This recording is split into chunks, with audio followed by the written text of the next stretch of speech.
The Northern Ireland Judicial Appointments Commission, or NIJAC as it's known, is based in the Headline Building on Belfast's Victoria Street, close to Custom House Square. NIJAC is independent from government.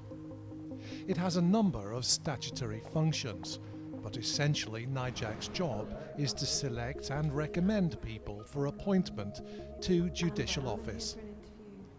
By assessing the knowledge, skills and personal qualities required, NIJAC can select the best people. NIJAC will use various assessment methods such as unseen tests, case scenarios, interview and role play. This podcast is an edited version of a role play which NIJAC used for the recruitment of a chair for the Industrial Tribunal and Fair Employment Tribunals in 2012. The fictional applicant, Anne Brown, was asked to chair a case management discussion. In this instance, Anne is told at the outset that she has 30 minutes to prepare for the role play and up to 45 minutes in which to conduct the case management discussion. Mr. Jordan is seeking discovery and additional information from his employer to help prove a case of discrimination. Thank you. Good morning. Please be seated. The employer, represented by Mr. Richmond, is objecting to providing that information and has made an application for a pre-hearing review to be arranged. Yes, I've got that. My name's Anne Brown. I'm the chairman. I'm conducting this case management discussion. You are Mr. Jordan, the claimant? Yes, that's right, yes. And you're Mr. Richmond, representing the respondent? That's correct. Phoenix Investments Limited? That's correct. Before we begin, Mr. Jordan, can I just check, can you hear me clearly? Yes, I can. If I can see your lips, then I can, yes indeed. I noticed from your claim form that you suffer from moderate hearing loss. That's right, yes. So, as long as people speak clearly and towards you? As long as I can see your lips as well, then it's a combination, yes. Yeah. Meningitis. Right. There may be times when I look at Mr. Richmond, but when I do that, if you haven't been able to catch everything, I will ensure that I repeat it. Okay.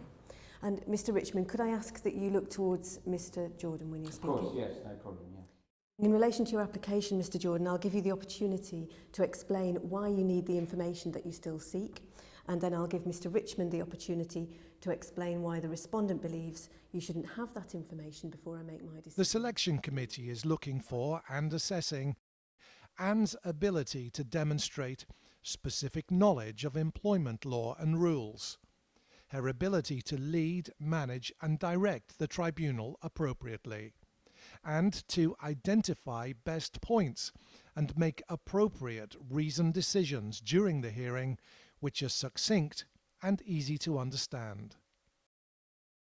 Would you like me to explain the difference, Mr. Jordan, between additional information and discovery? Please, yes.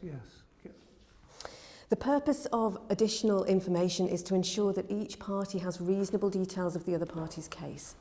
And this is so that both parties can fully prepare for the hearing and that neither party is taken by surprise at the hearing. And the purpose of discovery is to ensure that both parties have all the documents which are relevant to the case and which are necessary to ensure a fair hearing and also to save costs. Which is, of course, what I haven't got. So it is absolutely right that I ask for the so-called discovery as well. Yes, well, that's what we're going to be considering today, Mr. Jordan. And it's also to ensure that neither party is taken by surprise at the hearing. In your case, it means that you would be entitled to obtain documents from the respondent, which would help. I've received some, but not all. Okay, we will be. Can I ask you both not to interrupt when I'm talking, please? If I could finish making my point. In your case, Mr. Jordan, it means that you would be entitled to obtain documents from the respondent which would help you to prove your case or to undermine their case.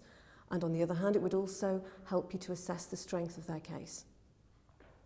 So are you clear on the difference between additional information and discovery, Mr. Jordan?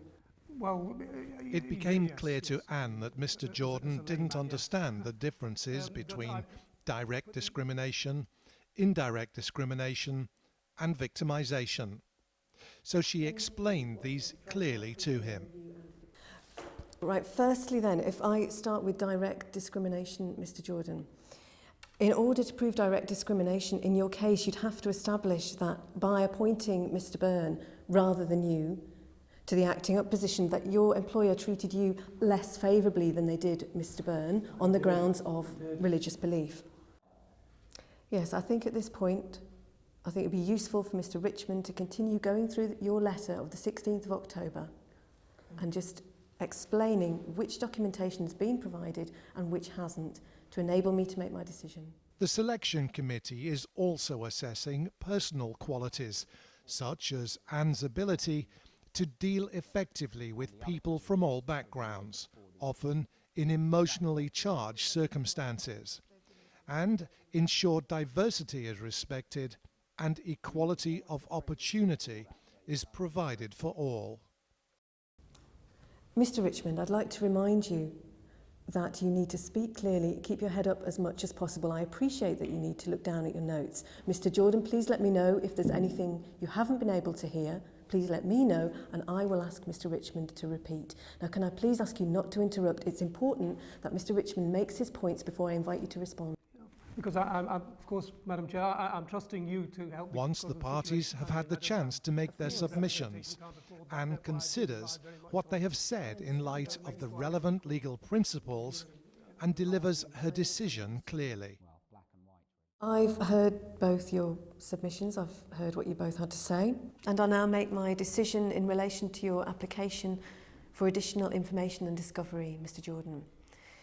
Having considered your submissions and in the light of the applicable legal principles, I'm not satisfied that the documents you're still seeking are relevant to the case and are necessary for the fair disposal of the case, Mr. Jordan, and I'm therefore going to refuse your application.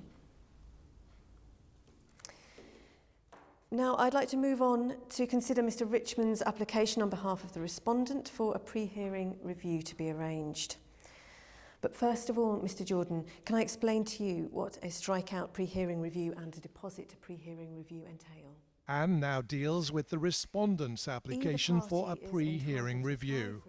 She explains the purpose of and difference between a strikeout and a deposit pre-hearing review, both of which the respondent has sought. Evidence can be heard. Having given Mr. Richmond and Mr. Jordan the opportunity to make submissions, Anne communicates her decision to the parties. Having heard what you both have to say, I've decided that a pre-hearing review should be arranged to consider whether your claims have a reasonable prospect of success, Mr. Jordan. I wish to make it clear that that hearing will be heard by a different chairman, and you'll both be given the opportunity to make submissions and to call or give evidence if appropriate. Is that clear, Mr. Jordan? Sorry. Is that clear, Mr. Jordan? Yes. Thank you. We hope Thank you that both this for your time today. podcast has reassured you that, with preparation, there's nothing to be feared from role play. If you're interested in applying for judicial office, please look at our website where there are other resources to help you prepare for the assessment and selection process.